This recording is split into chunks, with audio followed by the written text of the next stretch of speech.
amo o Senhor porque Ele ouve a minha voz e as minhas súplicas, porque inclinou para mim os seus ouvidos, e invocá-lo-ei enquanto eu viver. Salmo 116, verso 1 e 2. Eu não sei como você veio cultuar ao Senhor. Talvez angustiado por alguma notícia que recebeu durante a semana. Talvez alegre por uma bênção recebida. Talvez com o coração cheio de expectativas do que Deus vai fazer na tua vida hoje. Mas eu quero convidar você a cultuar ao Senhor. E invocar o nome dEle nesta manhã. Vamos orar? Peço que aqueles que puderem se coloquem em pé para a gente fazer essa oração.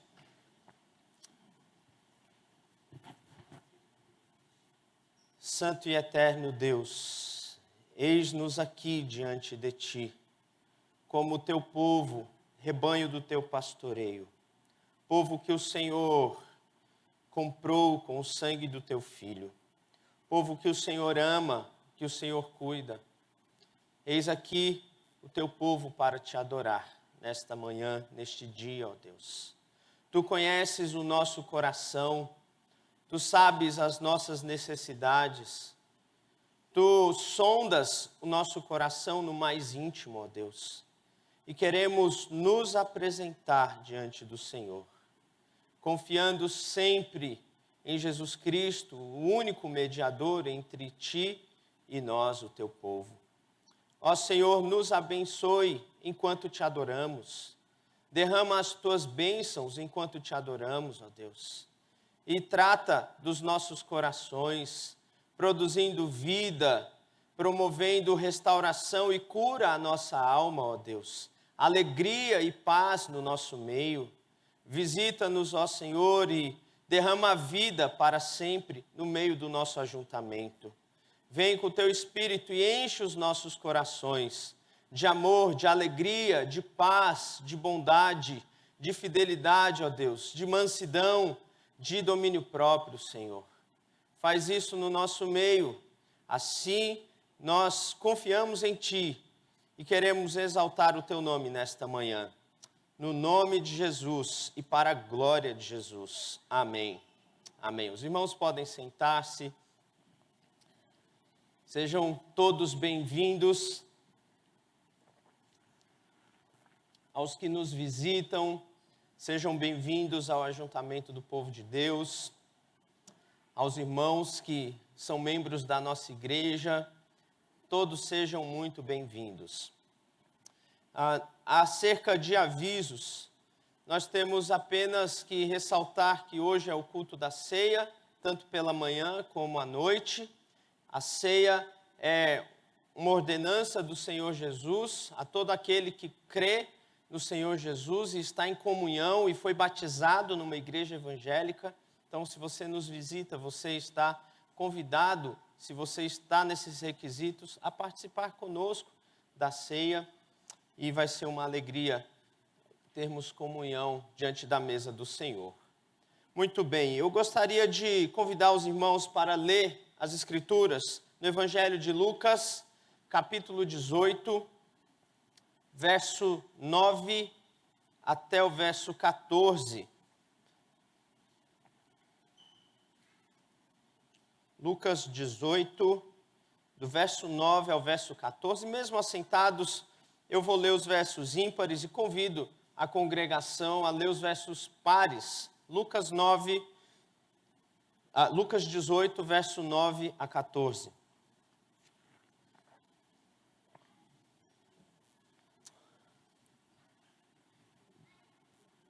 Diz assim: propôs também esta parábola a alguns que confiavam em si mesmos, por se considerarem justos, e desprezavam os outros.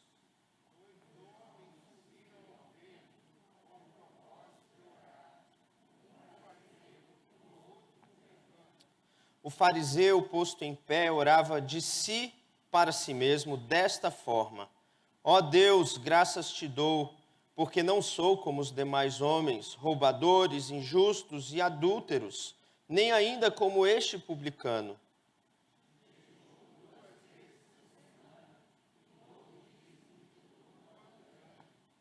O publicano, estando em pé, longe não ousava nem ainda levantar os olhos ao céu, mas batia no peito, dizendo: ó Deus, sê propício a mim, pecador.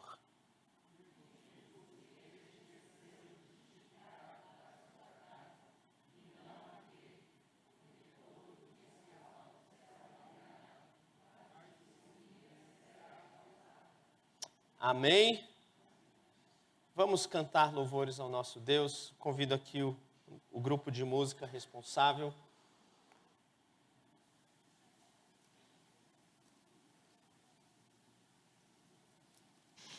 Bom dia, irmãos. Queria convidar aqueles que puderem a se colocar de pé. E nós vamos continuar adorando ao Senhor com as nossas vozes, com a nossa vida. E esse cântico, ele nos faz pensar num dia maravilhoso, onde todos estarão diante do trono daquele que reina eternamente. E cantarão, ao que está sentado no trono e ao Cordeiro seja o louvor, honra, glória e domínio pelos séculos dos séculos. E nós, como igreja, temos o privilégio de já começar essa adoração aqui na terra. E vamos continuar por toda a eternidade.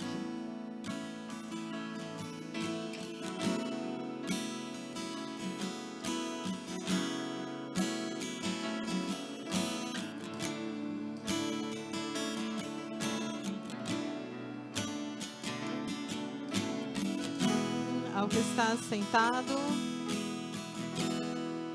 ao que está sentado no trono e ao Cordeiro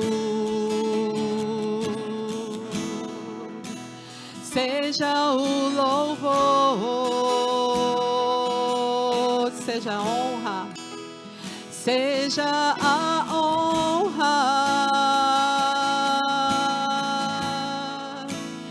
seja a glória, seja o domínio pelos séculos dos séculos, e seja a honra, seja a honra, seja a glória, seja o domínio pelos séculos dos séculos.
Ao que está sentado é o nosso Deus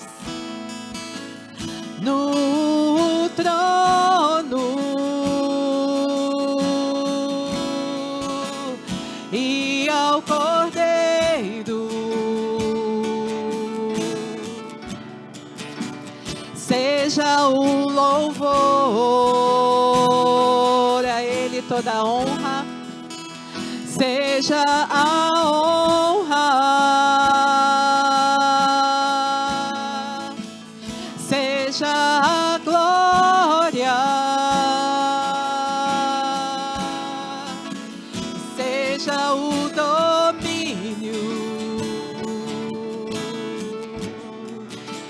pelos séculos dos séculos.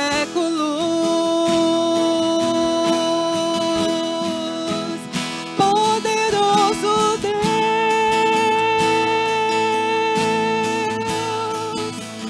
poderoso Deus,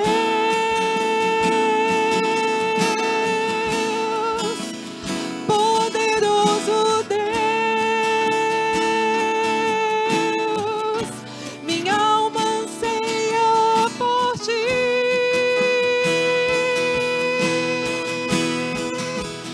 Poderoso Deus,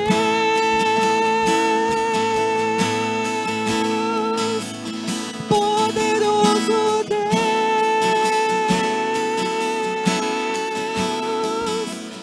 poderoso Deus,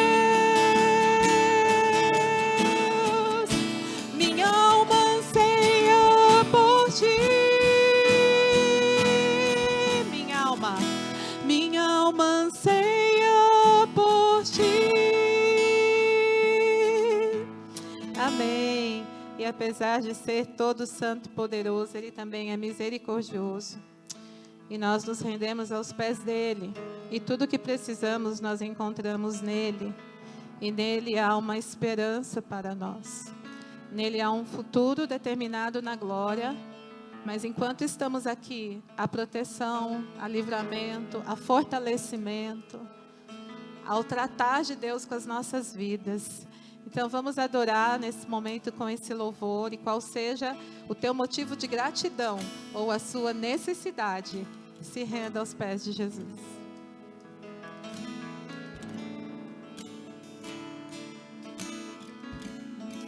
A ti eu vou clamar. A ti eu vou clamar, pois tudo vem de ti e tudo está em ti. Por ti vou caminhar,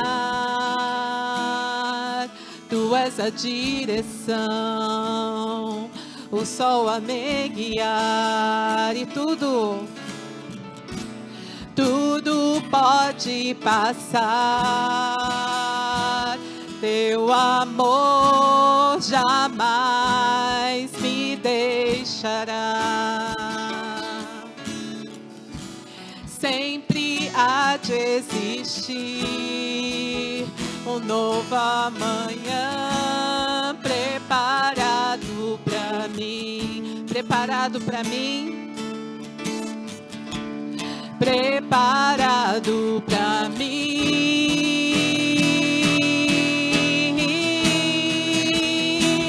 E eu me rendo aos teus pés. És tudo que eu preciso para viver.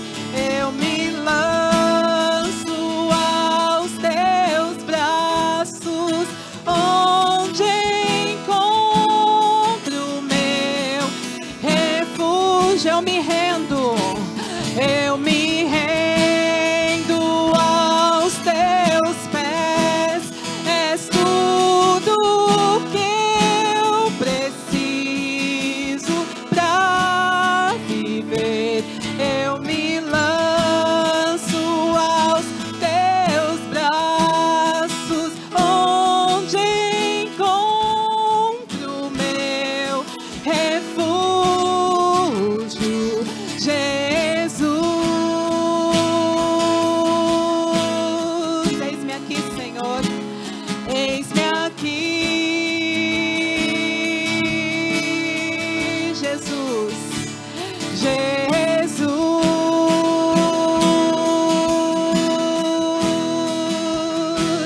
Eis-me aqui,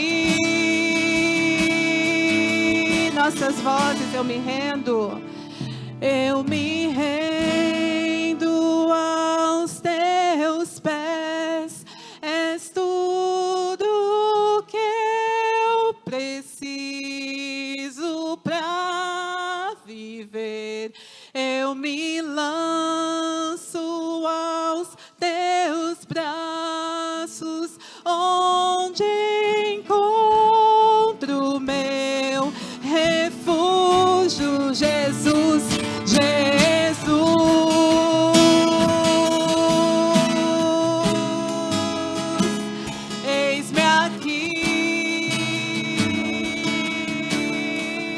Jesus, Jesus.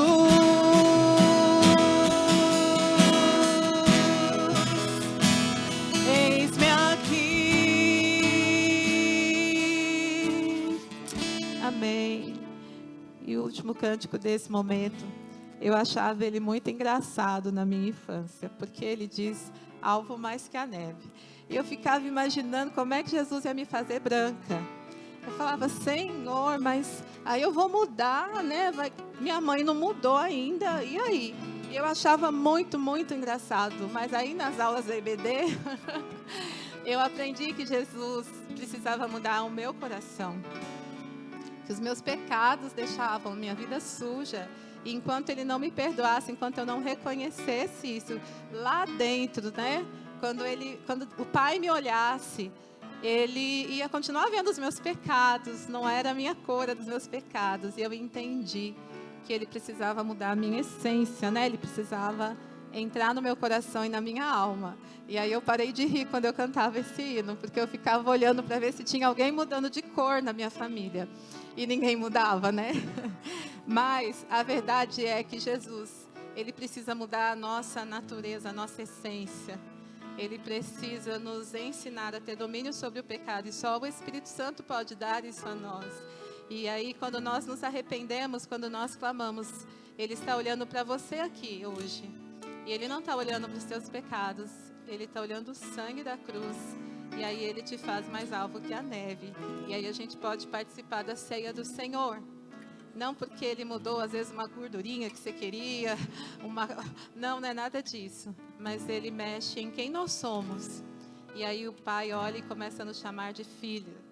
E isso é maravilhoso demais. Se você não tem essa experiência, que hoje seja um dia propício para você experimentar esse perdão que vai fazer do seu interior, da sua alma, alvo mais que a neve. Seja bendito. Seja bendito o Cordeiro que na cruz por nós padeceu. Seja bendito o seu sangue que por nossos pecados verteu. Eis que no sangue lavados,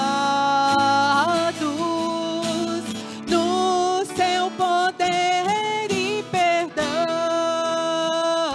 é nós, os pecadores remidos, por Jesus tem com Deus comunhão.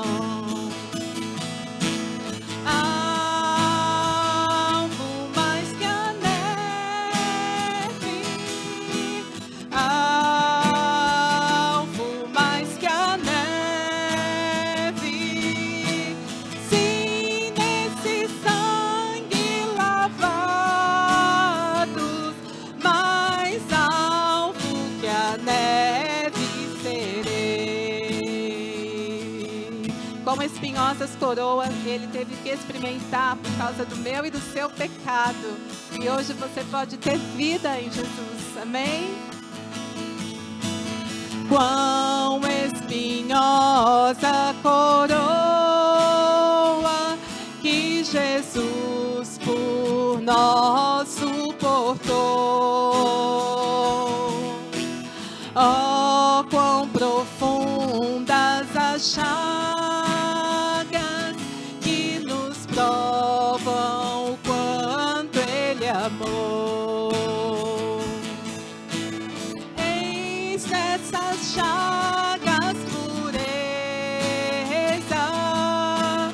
para o maior pecador.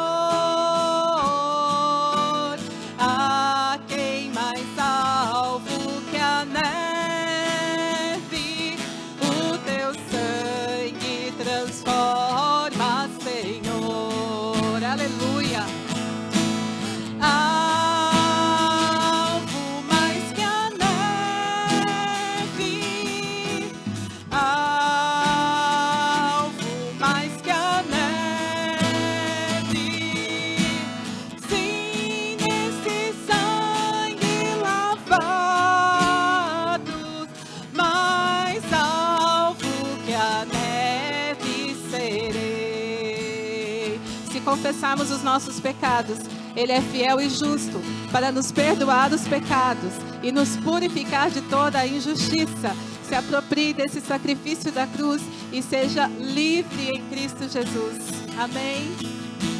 Se nós a Ti confessarmos e seguirmos na Tua luz, Tu não somente perdoas, Tu não somente perdoas, purificas também, ó Jesus. Lava de todo pecado, que maravilha de amor, pois que mais alvos que a neve, o teu sangue nos torna, Senhor. Glória a Deus. Alvo mais que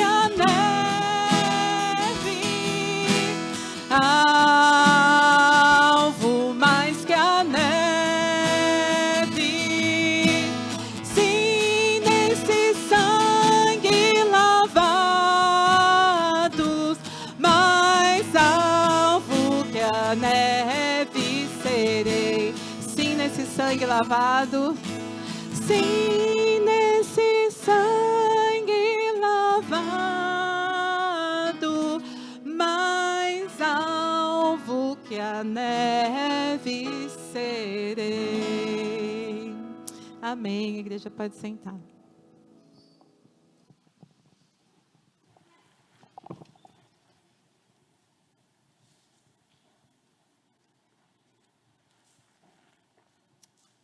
Louvado seja o Senhor.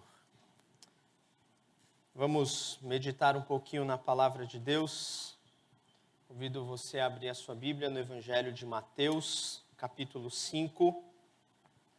Eu retomo hoje a exposição do Sermão do Monte. No ano passado, trabalhamos as bem-aventuranças.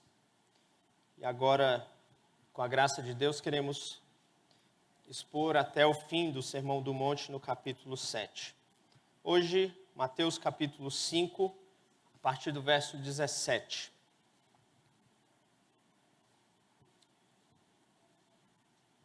Mateus 5, 17 até o verso 20.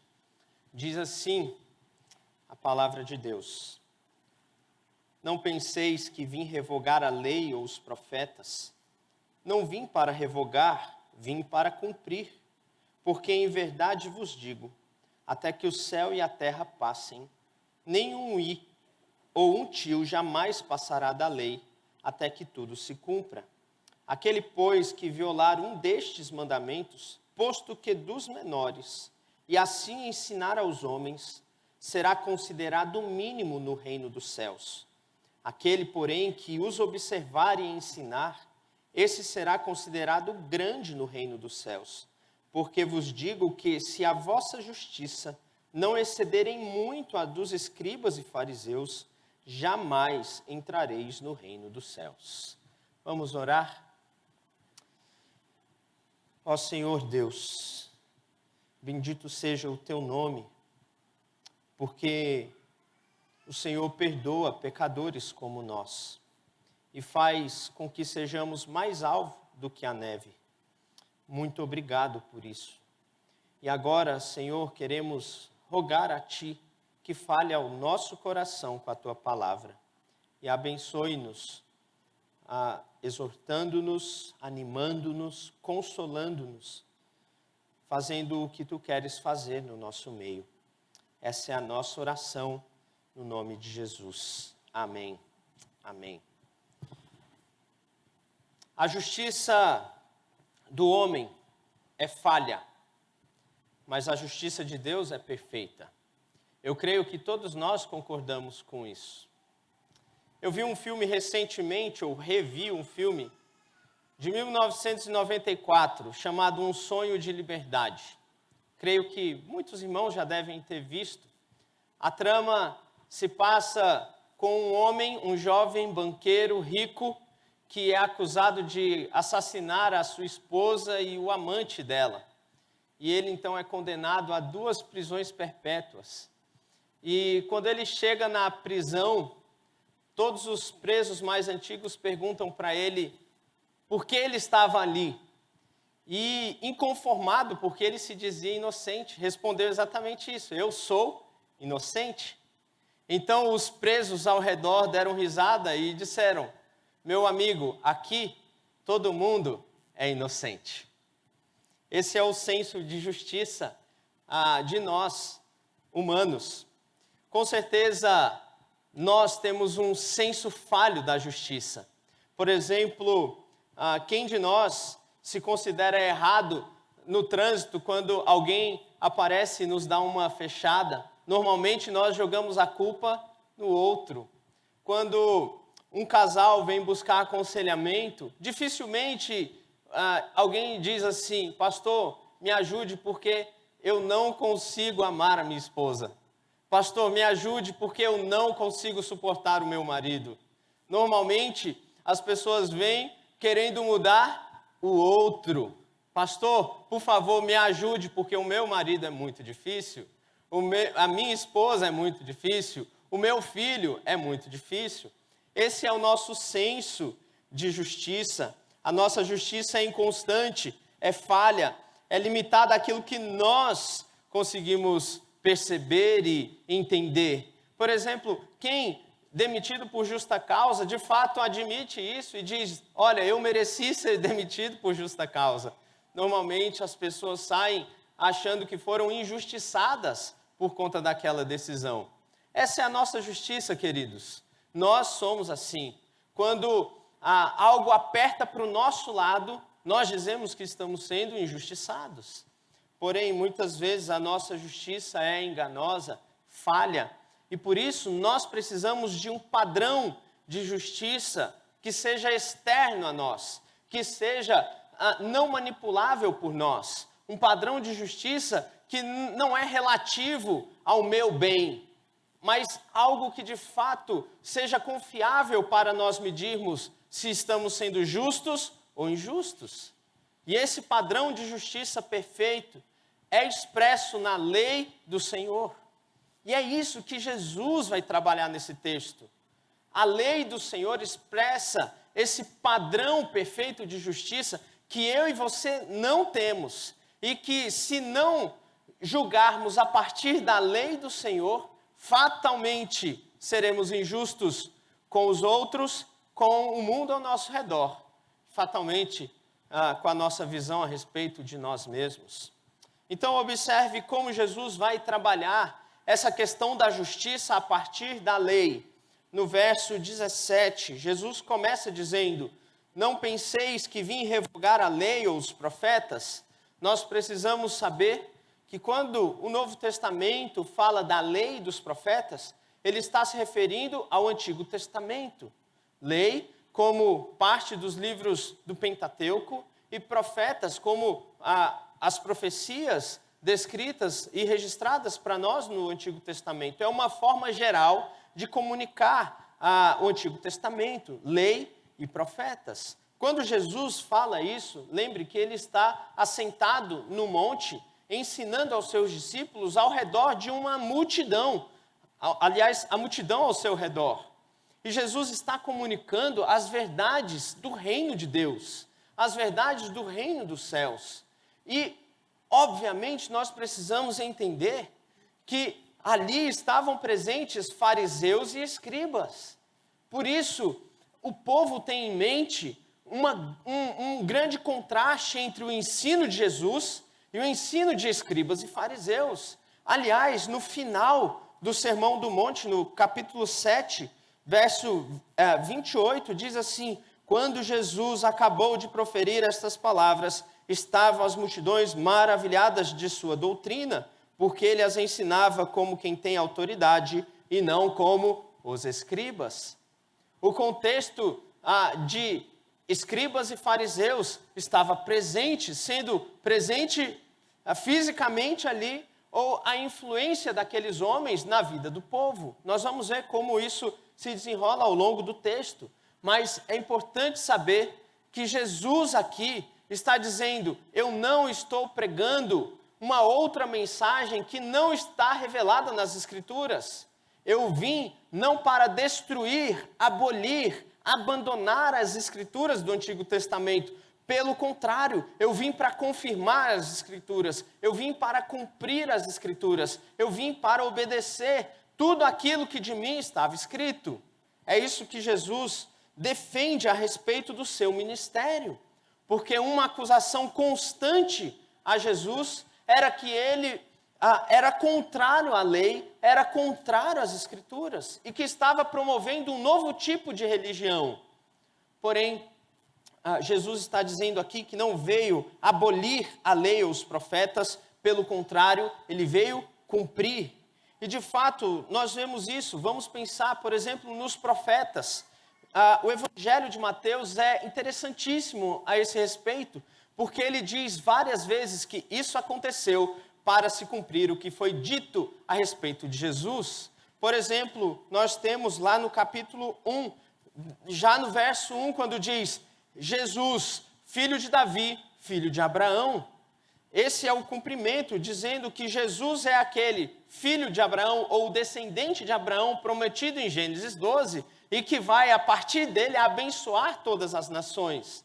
Nós sabemos que Jesus é o cumprimento, ele é o verdadeiro Israel, ele é o verdadeiro israelita. O Novo Testamento deixa isso muito claro, que todas as promessas feitas a Israel se cumprem em Jesus. É muito interessante ver que Jesus também é aquele descendente de Davi que vai reinar para sempre sobre o trono. Jesus cumpre as profecias. Já no capítulo 2, nós vemos que Mateus registra Jesus como aquele que nasce de uma virgem em cumprimento às profecias. E aqui Mateus tem em mente a profecia de Isaías, capítulo 7, verso 15, quando uma virgem conceberá e dará luz a um filho. Nós temos depois, no capítulo 2, Jesus é aquele que nasce em Belém em cumprimento às profecias. Malaquias, capítulo 2. Então veja, Jesus é aquele que cumpre as profecias. Quando João Batista vê Jesus perto do Jordão, ele diz: eis o Cordeiro de Deus que tira o pecado do mundo. Jesus é aquele que cumpre as profecias e cumpre a lei. Quando o texto então fala a respeito da lei, ele está dizendo que Jesus é aquele que cumpre a lei de Deus. E aqui nós precisamos entender o que é a lei do Senhor. Muita confusão há no meio evangélico a respeito da lei.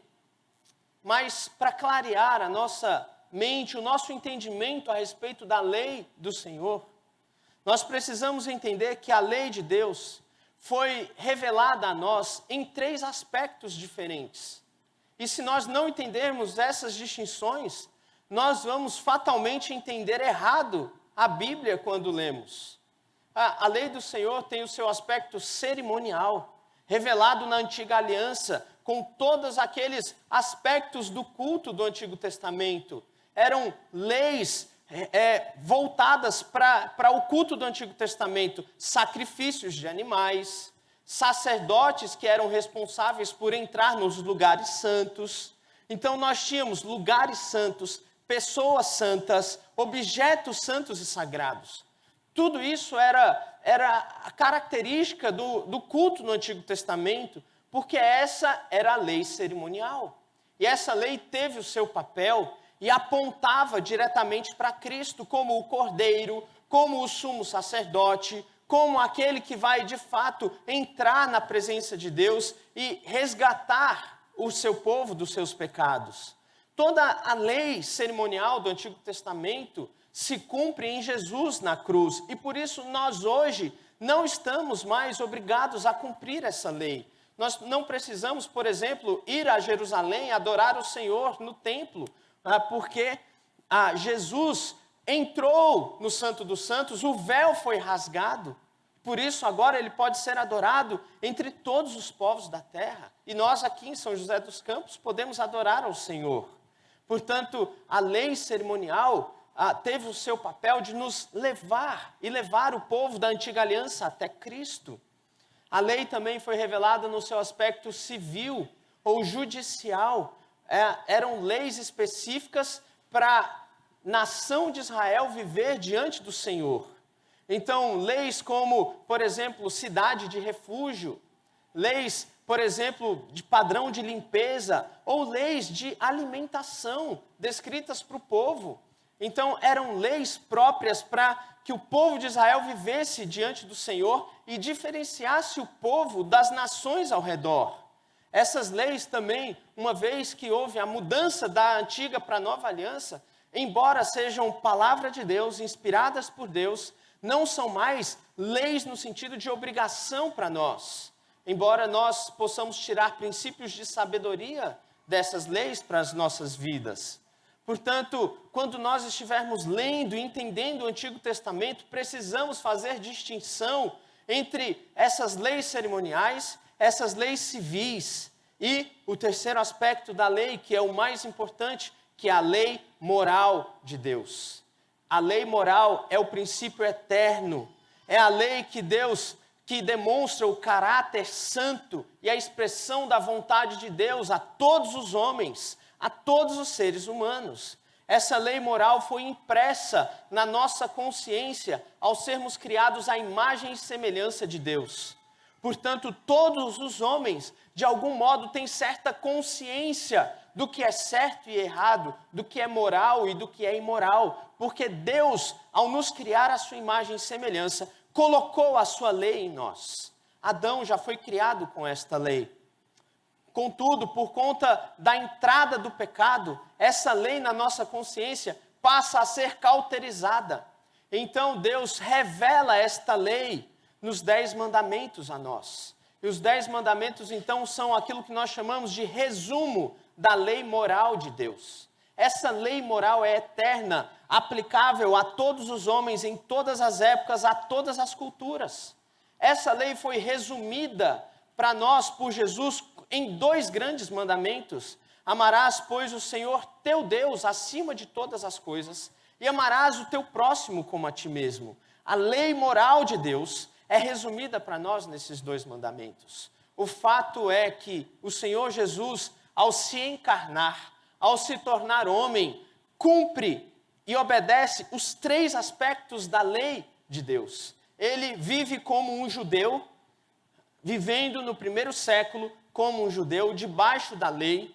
Por exemplo, os seus pais trouxeram Jesus para ser apresentado diante do sacerdote, ofereceram 2 pombinhas em oferta ao Senhor Jesus. Ele cumpre as ordenanças, a lei de ir adorar ao Senhor em Jerusalém. Ele participa das festas sagradas, por exemplo, a Páscoa, pelo menos 2 vezes ou 3 vezes durante o seu ministério. Jesus vive como um judeu, cumprindo e obedecendo essas leis. Mas, principalmente, Jesus obedece à lei moral de Deus, cumprindo os 10 mandamentos de forma perfeita. Então, é isso que Jesus está dizendo. Aliás, no verso 18, isso fica muito claro, porque ele diz: porque em verdade vos digo, até que o céu e a terra passem, nem o tio jamais passará da lei, até que tudo se cumpra. Veja como Jesus é específico. Óbvio, Jesus está citando aqui o alfabeto hebraico, a menor letra do alfabeto hebraico e o menor traço do alfabeto hebraico. Nada disso pode ser deixado de se cumprir enquanto tudo não aconteça. É isso que Jesus está dizendo. A lei do Senhor vai se cumprir, porque Ele é justo, Ele é diferente de nós. E é isso então que Jesus vai destacar e defender aqui no seu ministério. Ele está valorizando a lei de Deus, porque essa lei revela a justiça perfeita. Enquanto os homens estiverem vivendo sob a sua própria lei, enquanto os homens quiserem ser autônomos, veja essa palavra, autonomos, quer dizer, você cria a sua própria lei, a sua lei vem de si mesmo. Mas o Senhor Jesus diz, não, a lei do Senhor vai se cumprir em toda a sua totalidade. E eu vou cumprir a lei do Senhor. Veja, Jesus tem a lei de Deus em alto apreço. E nós devemos ter também. Então, quando Jesus fala a respeito da lei, ele vai fazer um contraste entre a lei de Deus e aquilo que os escribas e fariseus ensinavam. Observe agora o verso 19. Aquele, pois, que violar um destes mandamentos, posto que dos menores, e assim ensinar aos homens, será considerado o mínimo no reino dos céus. É interessante que Jesus vai falar de 3 tipos de pessoas aqui nesse texto. Primeiro, aqueles que não obedecem os mandamentos, mesmo os menores mandamentos, e ensinam errado aos homens. Jesus disse, esse será considerado o mínimo no reino dos céus. Primeiro tipo de pessoa. Segundo tipo de pessoa, porém, aquele que os observar e ensinar será considerado grande no reino dos céus. Segundo tipo de pessoas. Veja, óbvio que nós não sabemos exatamente o que é ser considerado o mínimo no reino dos céus e grande no reino dos céus. Talvez isso tenha a ver com o tipo de galardão que nós receberemos na eternidade. Mas o fato é, queridos, que existem recompensas para aqueles que vivem obedecendo a lei do Senhor. Recompensas eternas. Por isso vale a pena você abrir mão de pequenos prazeres aqui para receber uma recompensa eterna no reino dos céus. Vale a pena, embora nós não saibamos o que de fato significa isso, nós vemos que mesmo no reino dos céus, não vai haver uma plena igualdade de pessoas, embora todos vamos gozar da presença maravilhosa de Jesus e habitaremos para sempre com Ele, uns vão ser chamados de grande no reino dos céus e outros de mínimos no reino dos céus, por conta da forma como viveram aqui na terra. Vale a pena, portanto, se dedicar e se consagrar ao Senhor, embora nós não saibamos, de fato, quais são essas recompensas no reino dos céus. Mas há o terceiro tipo de pessoa, que é justamente os escribas e fariseus. Olha como o texto continua. Porque vos digo que se a vossa justiça não exceder em muito a dos escribas e fariseus, jamais entrareis no reino dos céus. Jesus está falando sobre uma justiça que é perfeita. Os escribas eram homens instruídos na lei do Senhor. Eram pessoas que, por profissão, estudavam a lei do Senhor e ensinavam a lei do Senhor ao povo. O problema é que, ao ensinar o povo, eles não estavam ensinando a lei do Senhor, mas uma interpretação errada da lei do Senhor.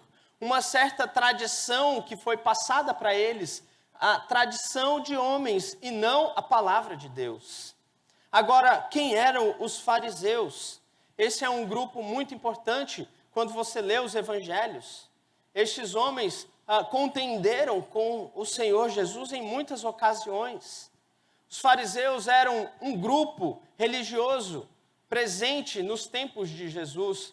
Nós não sabemos quando surgiram de fato os fariseus, mas provavelmente entre aqueles episódios finais registrados no Antigo Testamento e o início dos episódios registrados no Novo Testamento. Nós temos um período aí de 400 anos entre o final do Antigo Testamento e o início do Novo Testamento. Dentre esse período surgiu um grupo chamado fariseu. Eram homens que não ensinavam ou não eram responsáveis pelo templo, porque no templo serviam os saduceus. Agora, os fariseus eram responsáveis por ensino das escrituras nas sinagogas, eram responsáveis por grande influência do povo, do povão da Judéia e da Galiléia ali nos tempos de Jesus. Esses homens, queridos, tinham um alto padrão de justiça. O problema é que eles não eram bons o suficiente. Eles não atingiam o padrão de justiça da lei do Senhor. Embora fizessem o povo carregar uma carga mais pesada do que a lei do Senhor exigia. Por exemplo, a lei do Senhor incentivava e orientava o povo a jejuar uma vez por ano. Aqueles homens, no texto que nós lemos de Lucas, Jesus ilustra dizendo que ele ora dizendo, eu jejuo 2 vezes por semana. Aqueles homens forçavam a palavra de Deus a respeito do dia do Senhor, que nos ensina, aliás, é o 4º mandamento de guardar o dia do Senhor. Então, eles ensinavam que no dia do Senhor você não podia nem cozinhar e nem dar alimento aos seus animais. Vejam, eles estão forçando o texto para impor sobre o povo um peso maior do que o povo precisava carregar.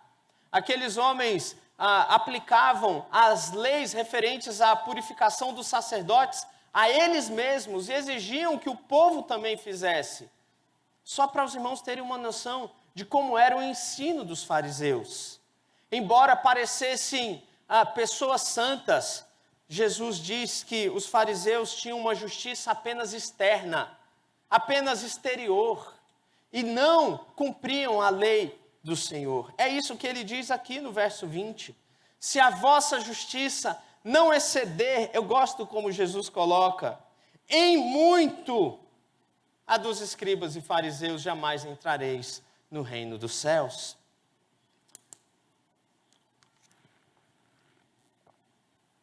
O que Jesus está ensinando é que mesmo os homens que têm o padrão mais alto não atingem o padrão de justiça perfeito da lei do Senhor.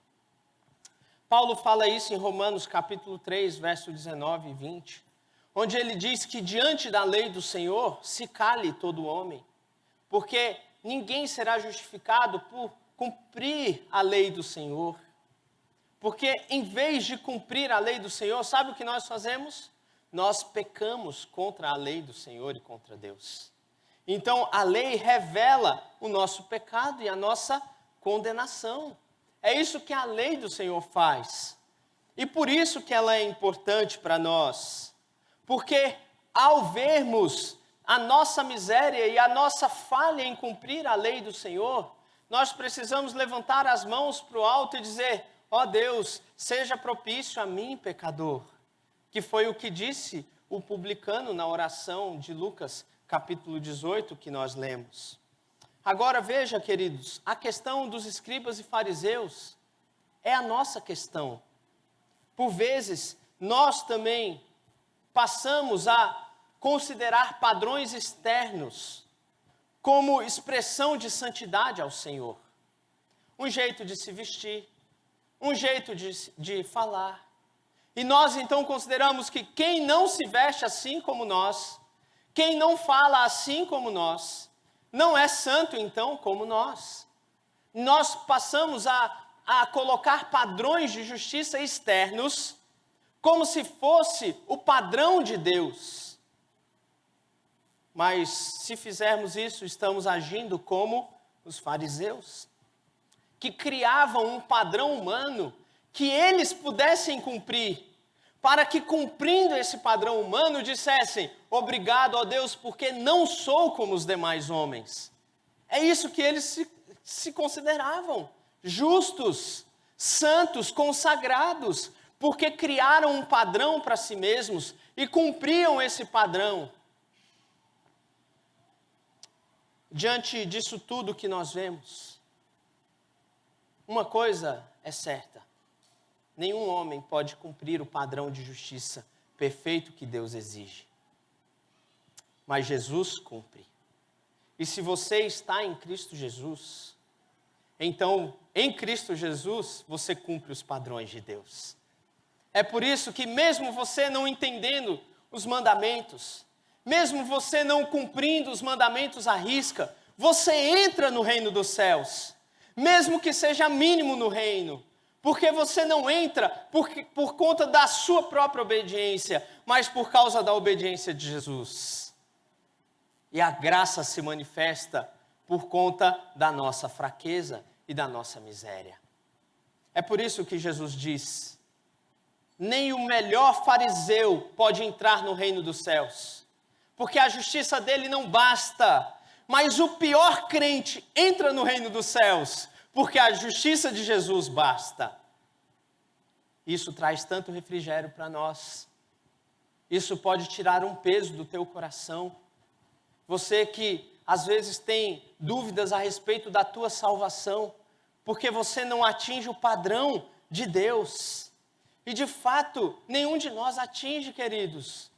Mas você precisa olhar para Jesus e ver que Ele atinge o padrão de Deus. Diante disso tudo, eu quero fazer algumas aplicações finais a respeito de como Jesus valoriza a lei e de como essa lei revela a justiça de Deus e do que isso pode ser relevante para nós hoje, nesse dia. Então, a primeira grande lição que eu gostaria de tirar para nós é que a lei de Deus sempre nos conduz a Cristo. É por isso que a lei é importante, queridos. Sem a lei, nós vamos achar que estamos sendo justos. Sem a lei, nós vamos achar que não precisamos da graça de Deus. Eu gosto muito de uma ilustração que o pastor Ted Tripp fez no seu livro Pastoreando o Coração da Criança. Aliás, eu recomendo a todos os pais que leiam esse livro para encontrar sabedoria bíblica na criação dos seus filhos. Ted Tripp diz o seguinte: às vezes, os pais dão aos filhos padrões abaixo dos padrões bíblicos. E ele diz, por exemplo, a Bíblia diz para fazermos o bem àqueles que nos maltratam. Mas quando os filhos são empurrados no pátio da escola, os pais lhes orientam a ignorar o ocorrido. Ou pior, alguns pais orientam os seus filhos a revidarem o mal. Ele diz, esse conselho antibíblico afasta as crianças da cruz. Por quê? Ele vai dizer, porque você não precisa da graça de Deus para ignorar alguém que te faz mal. Você não precisa da graça de Deus para ir atrás dos teus direitos. Você não precisa da graça de Deus para retribuir o mal com o mal. Mas você precisa da graça de Deus para orar por aquele que te fez o mal. Mas você precisa da graça de Deus para tratar bem aquele que te maltrata. Porque quando você olha o padrão de Deus, pagai o mal com o bem, sabe o que você diz? Senhor, eu não consigo. Senhor, por favor, me ajuda. Então a graça de Deus te ensina a cumprir a lei dele. Mas quando os pais abaixam o padrão, eles estão afastando os filhos da cruz de Cristo. Nós não fazemos isso também enquanto adultos, enquanto jovens, enquanto crianças, as crianças aqui presentes? Nós não dizemos diante da lei do Senhor que é perfeita e revela o nosso pecado, nós não racionalizamos os nossos pecados com frases como, eu sou assim mesmo, esta é a minha personalidade, eu falei isso porque estou muito estressado por conta do trabalho essa semana. E nós racionalizamos os nossos pecados. Veja, nós estamos diminuindo o padrão de Deus. Nós estamos dizendo que podemos agir dessa forma, pensar dessa forma, porque algo está acontecendo na nossa vida, ou porque fomos criados de uma determinada maneira. Estamos diminuindo os padrões de Deus, quando na verdade deveríamos trazer a lei do Senhor aos nossos olhos e dizer, ó Deus, seja propício a mim, pecador, porque eu não consigo cumprir esta lei. Portanto, ó Senhor, derrama da Tua graça sobre a minha vida e transforma a minha vida, transforma esse meu jeito de ser. Ó Senhor, transforma a minha língua numa língua que fale bem e não que fale mal. Ó Senhor, me transforma, tira essa ira do meu coração. Ó Senhor, não permita que eu pague o mal com o mal. Ó Senhor, faz-me manso e humilde. Nós precisamos da graça de Deus para cumprir isso. Mas quando nós reduzimos os padrões, nós então caminhamos em santidade aos nossos olhos, não aos olhos de Deus. Então, no final do dia, ao deitarmos a nossa cabeça sobre o travesseiro, nós pensamos: ó Deus, obrigado porque eu não sou como os demais homens. Talvez você não diga isso, mas talvez você coloque a cabeça no travesseiro e pense: será que eu pequei contra Deus hoje? E por falta de motivos você faz uma oração: ó Senhor, perdoa os meus pecados. Uma oração genérica. Mas, queridos, se nós sondarmos o nosso coração à luz da lei do Senhor, nós vamos ver o quanto pecamos contra Deus, o quanto o padrão é alto e o quanto a graça de Deus pode transformar as nossas vidas. Portanto, a lei de Deus sempre nos conduz a Cristo. É por isso que ela é importante no evangelismo. É por isso que ela é importante no discipulado. É por isso que ela é importante para você que educa o seu filho. É por isso que ela é importante para você que dirige um ministério. É por isso que ela é importante para você que está conduzindo o culto doméstico na sua casa. Você precisa saber a lei do Senhor. Você precisa pregar a lei do Senhor, ensinar a lei do Senhor, porque ela revela o padrão perfeito de Deus. Padrão esse que nós não alcançamos, mas que Jesus alcançou por nós, e a graça dele nos ensina e nos capacita a alcançarmos esse padrão agora. Portanto, a lei de Deus sempre nos conduz a Cristo. Por isso devemos ter, então, uma visão elevada da lei do Senhor. Tenha uma visão elevada. Porque Jesus tinha uma visão elevada da lei do Senhor. Por quê? Porque a lei de Deus é perfeita, justa, santa. Porque a lei do Senhor não nos condena mais se nós estamos em Cristo Jesus.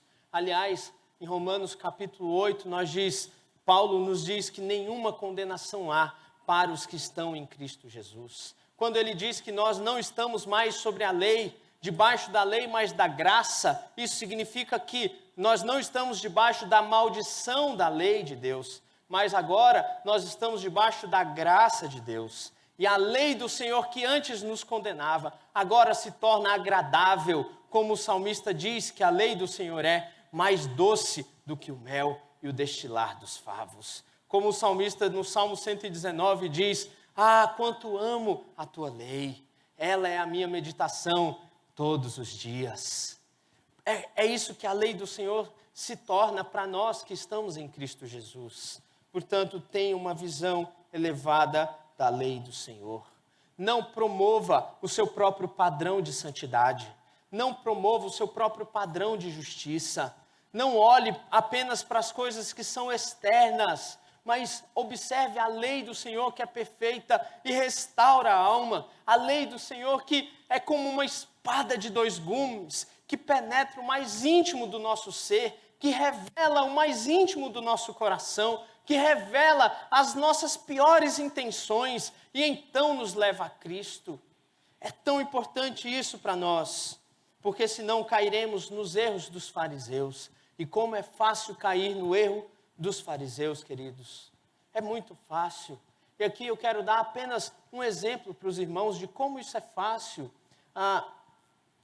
Olha, veja, muitas vezes julgamos pessoas tatuadas, por exemplo, e dizemos: não é possível que essa pessoa é crente, ou não é possível que essa pessoa expressa santidade. E aqui, veja bem, eu não quero defender que ninguém faça tatuagem. Aliás, eu tenho vários motivos de sabedoria para aconselhar você a não se tatuar. Mas veja, a santidade de uma pessoa não está no fato dela ser tatuada ou não tatuada.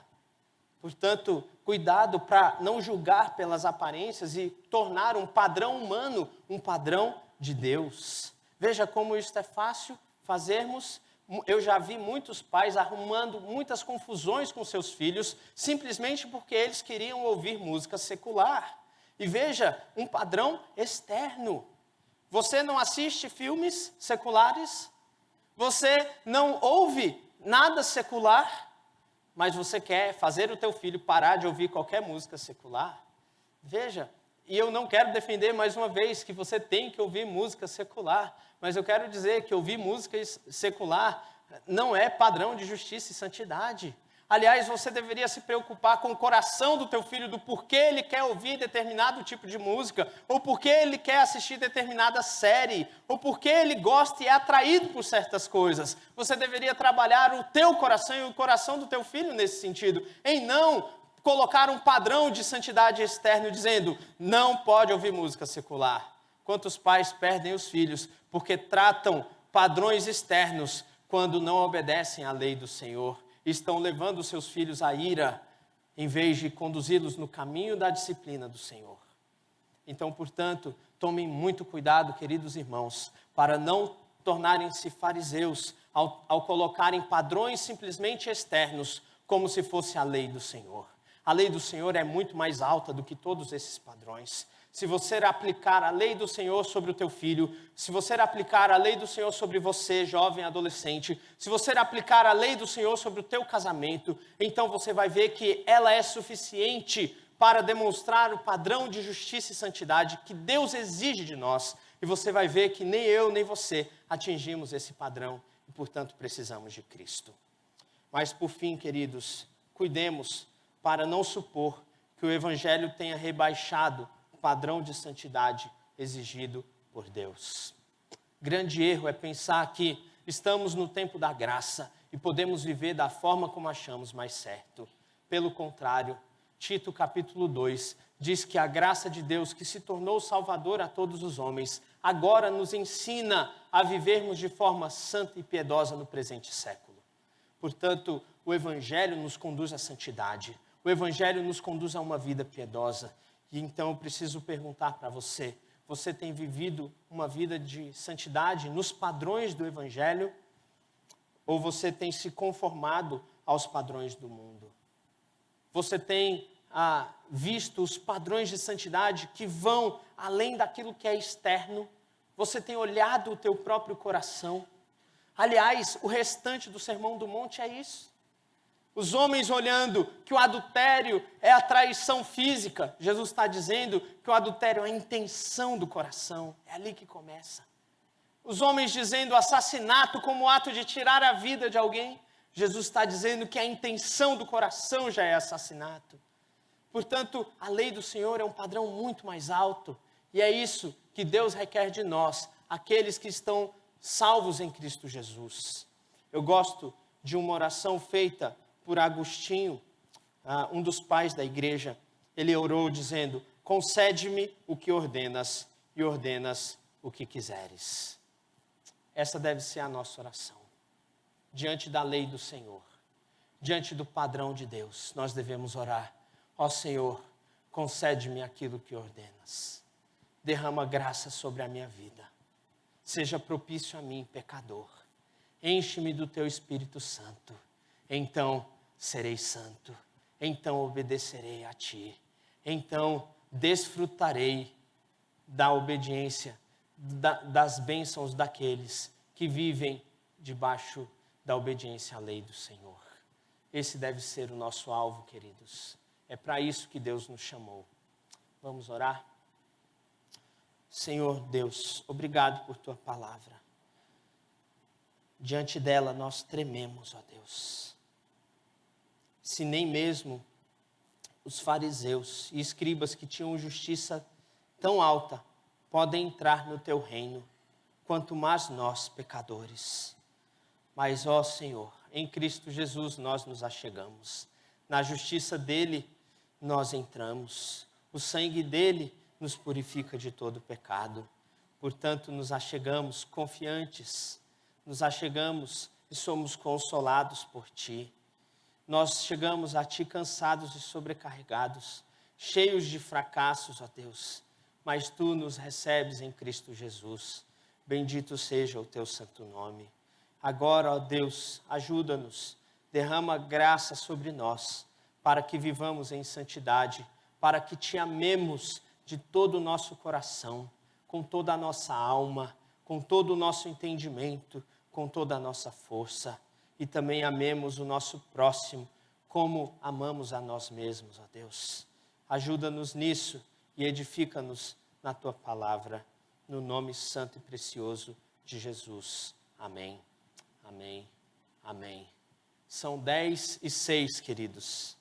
Nós ainda teremos a ceia do Senhor. Eu quero, então, convidar o pastor Valdenberg aqui para conduzir esse momento e já os oficiais, os irmãos que vão também nos servir diante da ceia do Senhor.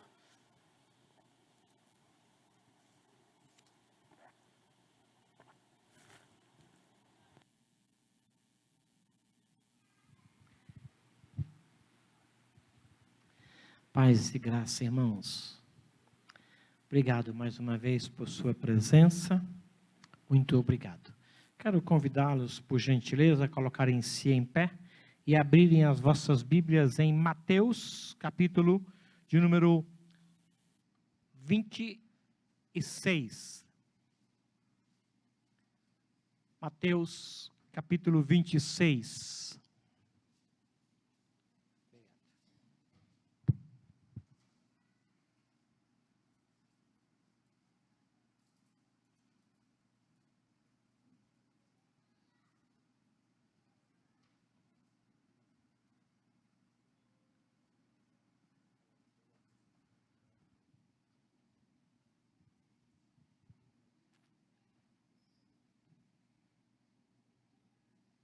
Versículo 26. Mateus, capítulo 26, versículo 26. O que nós iremos agora fazer não é exclusividade da Igreja Cristã Evangélica, não é da Presbiteriana, não é da Assembleia de Deus, não é da Universal do Reino de Deus, não é da Batista. O que nós iremos fazer agora não é da Metodista, o que nós iremos fazer agora é da direção de Deus para todos nós. E todo aquele que foi batizado, tendo consciência do que foi feito, é convidado a participar conosco destes elementos que nos trazem a lembrança de Cristo Jesus. Versículo 26 diz assim: enquanto comiam, tomou Jesus um pão, e abençoando-o, partiu e o deu aos discípulos, dizendo: tomai, comei, isto é o meu corpo. A seguir tomou um cálice e, tendo dado graças, o deu aos discípulos, dizendo: bebei dele todos, porque isso é o meu sangue. Apenas até aqui. Todos, aqueles que estão comprometidos com o Senhor, aqueles que são chamados discípulos do Senhor e que estão em comunhão com este Senhor, são convidados a participar deste momento. Tá bom? Vamos orar? Senhor, nosso Deus, nosso Pai, obrigado por este momento. Nós estávamos aguardando a chegada deste momento. Nós oramos para que isso acontecesse. E o Teu Espírito nos conduziu até aqui. Por isso, obrigado. Agora que a nossa participação não só edifique a nossa vida e glorifique o Teu nome, mas produza frutos de arrependimento em nós. Obrigado por este momento. Obrigado sim, Pai. Em nome de Jesus. Amém. Amém. Amém. Os oficiais vão servir você. Por gentileza, conserve em mãos para participarmos juntos. Pastor, me ajuda aqui. Só dá isso.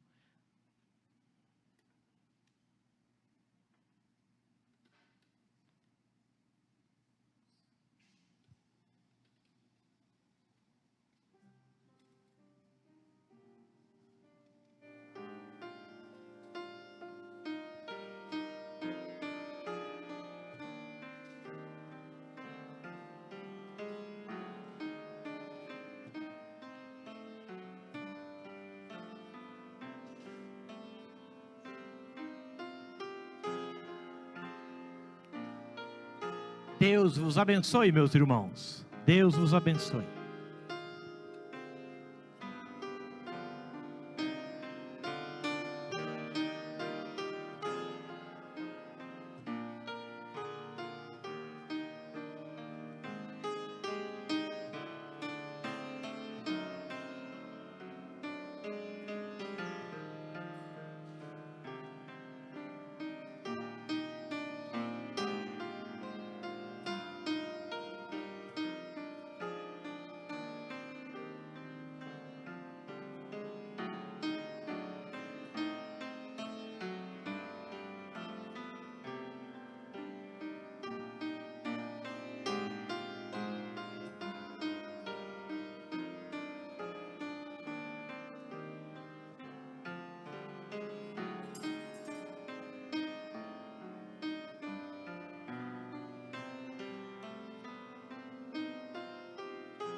Alguém foi esquecido.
Vamos nos colocar em pé.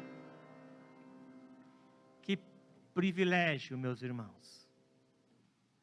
Que alegria. Que honra nos é conferido pelo Espírito para participarmos deste momento. Ele é solene e nós glorificamos a Deus que abriu esta porta para nós. Bendito seja o nome do Senhor. Bendito seja o seu povo aqui. Deus os abençoe, irmãos. Amém. Amém.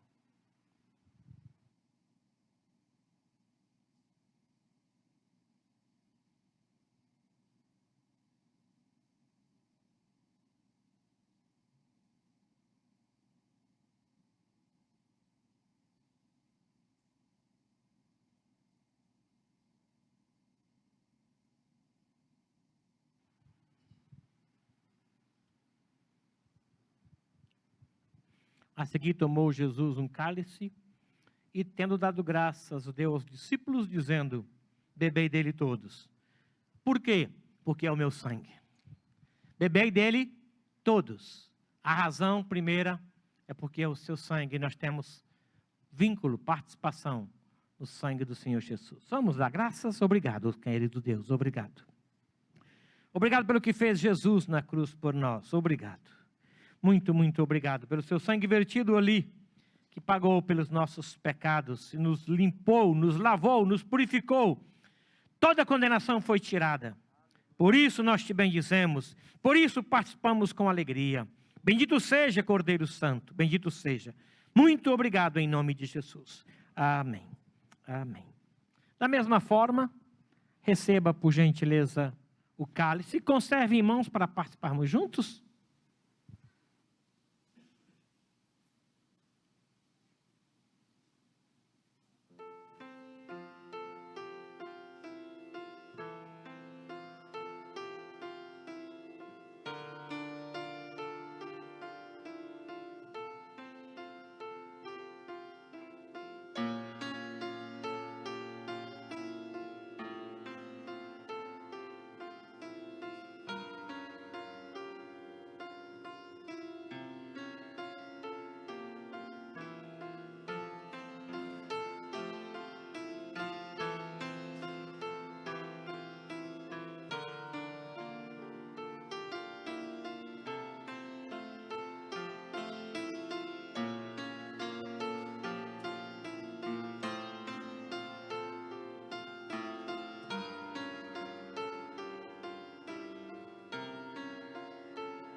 Alguém foi esquecido?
Vamos nos colocar em pé. Nós estamos caminhando para o céu de Jesus. E nós iremos para lá por conta da graça do Cordeiro de Deus que tirou o nosso pecado. Nenhuma condenação resistiu ao sangue do Senhor Jesus. Bendito seja o nome do Senhor Jesus. Deus os abençoe, irmãos. Amém.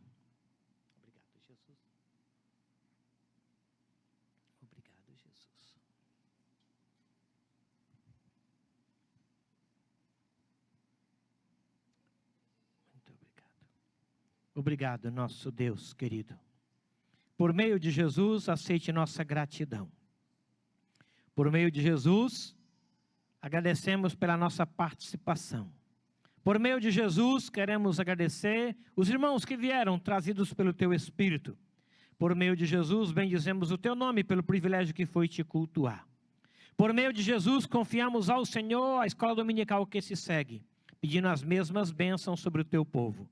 Queremos confiar isso aos Teus cuidados. Em nome de Jesus, o Teu Filho. Amém. Amém. Amém.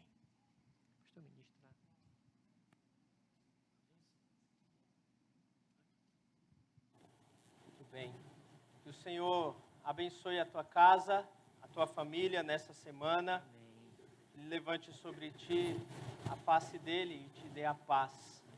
Que a graça do nosso Senhor e Salvador Jesus Cristo, o amor de Deus, o nosso Pai, e a comunhão do Santo Espírito de Deus, seja com todos vós e com todo o povo de Deus espalhado em toda a terra, hoje e até a volta gloriosa e esperada do Senhor Jesus Cristo. Amém, amém, amém. Sentai-vos, queridos.